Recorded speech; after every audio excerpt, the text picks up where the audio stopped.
So in the previous video, I talked about how I entered the Arch ecosystem a couple of years back and recently moved to Debian. In this video, I'll talk about the approach I took for the migration and also share my experience and learning from this entire exercise.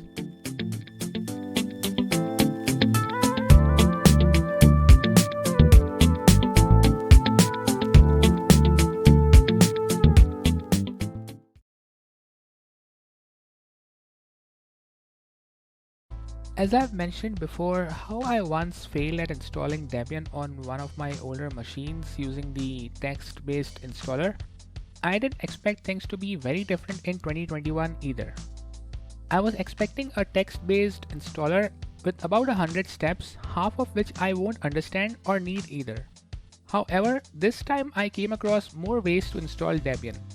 I found that unlike Arch, Debian lets you choose between quite a lot of different kinds of installers, including a graphical live installer, net install ISOs, free and non-free editions, some with different desktop environments right out of the box, installers for different architectures, and many more. You must be knowing by now how I have been spoiled about having a tighter control over my Linux setup. After so much, leaving all those important choices to a graphical installer didn't quite sound right. So I went out there looking for a way to install Debian in a more controlled or rather difficult way that I'm sure many of us aren't aware of. You can say that I had to earn the I use Debian by the way badge for myself, if there was one for Debian, that is. Leaving choices to a graphical installer is one thing, but I did realize that I had been getting used to a very particular setup with Arch lately. A few major requirements are as follows. A multi-boot arrangement with at least one secondary Linux for experiments and or as a backup. A BTRFS file system with separate subvolumes for root, home, var, etc. exactly the way I like. Lux encryption for Linux partitions. A dedicated Linux swap partition just like the old times, even though I don't quite need it on my machines with 32 and 64 GBs of RAM at this point. A Windows partition at the end of the drive because why not? Thanks to Arch, I knew exactly what to search for on the web. I literally searched how to install Debian the Arch way, and I wasn't disappointed to learn that there indeed was a way to do it. I came across debootstrap, and it seemed to be the alternative to packstrap from Arch. I also learned that debootstrap could be installed as a package on other Linux systems like Arch, and used to install a Debian system on a particular directory on that Linux system. So this was definitely way more than what I was looking for originally. I should admit that this migration probably has to be the longest, most tiring, severely crippling migration I have ever had on my computers. I shouldn't be blaming this on Debian, and of course I may be wrong here, but really if one would compare it with Arch, the amount of documentation, tutorials and examples on the web available for Debian, be it official or community contributed, is way smaller in number. Yes, in many cases, Ubuntu tutorials do apply for Debian with slight changes here and there. So you know you're not entirely walking in the dark. Please don't kill me in the comments. So this is how I drove it. As it has happened for other operating systems before, I started with introducing placeholders for Debian in my dot files around scripts related to configuration, utility and setup. I placed to-dos all over the project so that I could later on fill in those gaps without having to worry about keeping a track of those gaps themselves, which is my typical approach to software development. This made sure the scripts were pretty symmetrical for Debian, the way they've been for Arch and macOS, even before I installed the new system. While replanning the partition map and working on cleaning those several unused UEFI variables from the hardware bootloader, I broke and fixed the bootloader itself multiple times. I had access to at least Windows for a short while, and then I eventually made the machine entirely unusable by nuking that too. Given that the entire thing was now pretty much bricked at this point, I wiped down the entire hard drive, created a fresh GPD partition table, which I didn't even do the first time I moved the factory installed Windows to the end of the drive, and created a new and hopefully more efficient partition scheme. I had recently come across a scheme where the same BTRFS partition could be used to install multiple Linux distros, so I decided to do that too this time. I'll cover the advantages of this scheme in one of the future videos. So having made this change, Now there was a single BTRFS partition alongside the NTFS for Windows, FAT32 for the boot, and a Linux swap partition.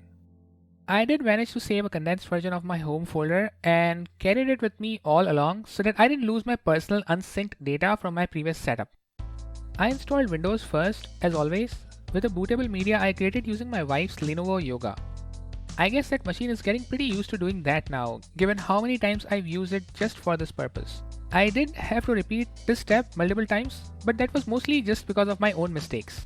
Then I installed Arch as usual, but this time as an alternate Linux on the new big fat BTRFS partition. I had literally zero issues here, given how fluent I've become with Arch installation by now. And then finally, it was time to install Debian. You won't be surprised to know that this was a step that took the most amount of time and effort. I'll talk about the issues in just a moment. As it goes without saying, this was in fact my first step before everything else that I mentioned, where I ran installations on virtual machines tens of times to systematically clear out all the potential obstacles that I could face during the actual install on the real device. Also, it's pretty easy to guess that even after those tens of trials on virtual machines, I did run into issues on the real machine, even on the steps that I wasn't supposed to. So the number of times I did these installs on the real machine exceeded those I performed on the virtual machines. One thing I forgot to mention is that I pointed my installation to Debian 11 Bullseye, which is still under testing.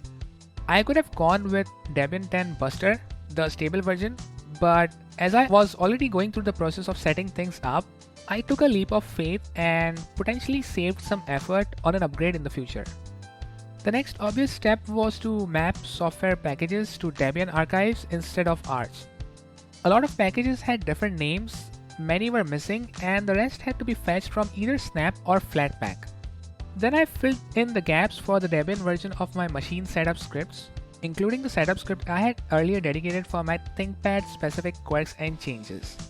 Now let's look at the issues I faced during the installation from a little closer. As I've mentioned before, Debian provides a separate non-free ISO for machines with proprietary hardware, my hardware being a very good example. There was no way I could have used an official ISO, and the only non-free ISO I could find was a live one.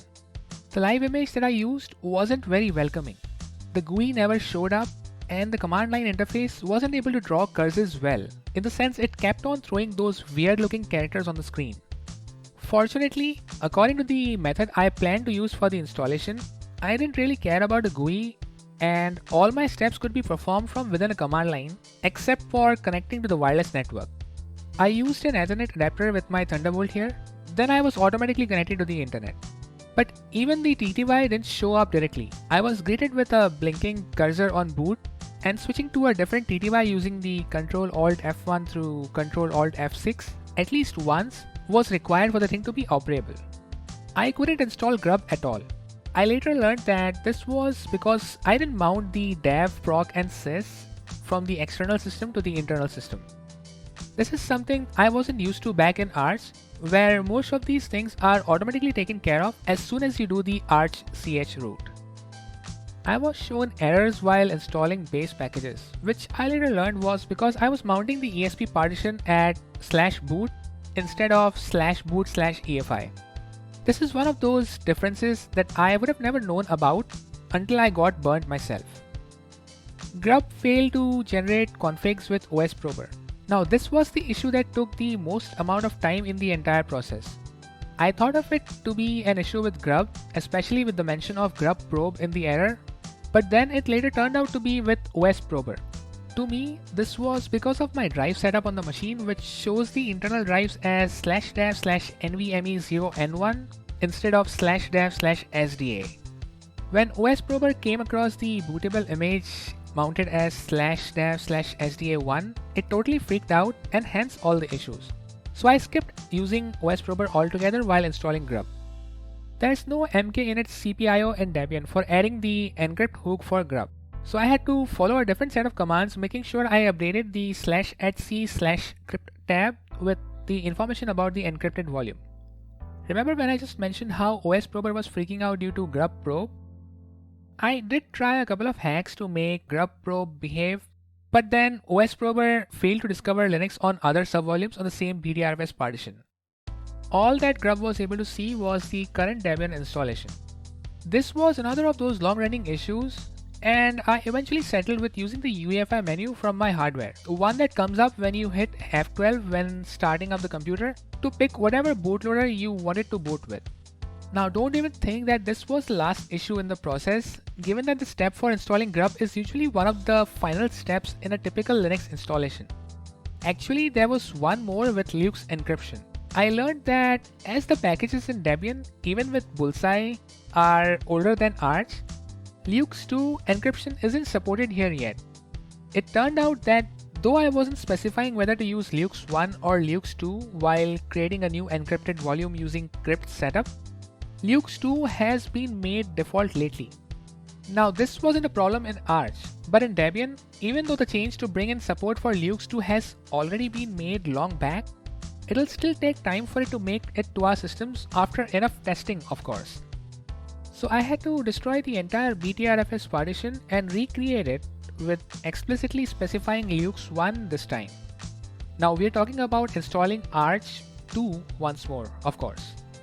As far as I remember, that was all the struggle I had to deal with. And as you know, I am running Debian now, and the way the system has been performing, I guess all that hassle was totally worth it. I've linked my gist that documents the commands I used for the setup in the description. So like I said during the start of this video, this one was only about the issues, hurdles and learnings during the installation. As per the plan, the immediate successor to this will be a new episode in my series Back to Linux, where I'll talk about the outstanding gaps and issues post the move to Debian. That's all that I have for this video. So let me know if you liked it through either the like/unlike buttons or through your thoughts, feedback, preferably constructive, and ideas in the comments. You may also subscribe to the channel to show me your support and encourage me to make more of such videos.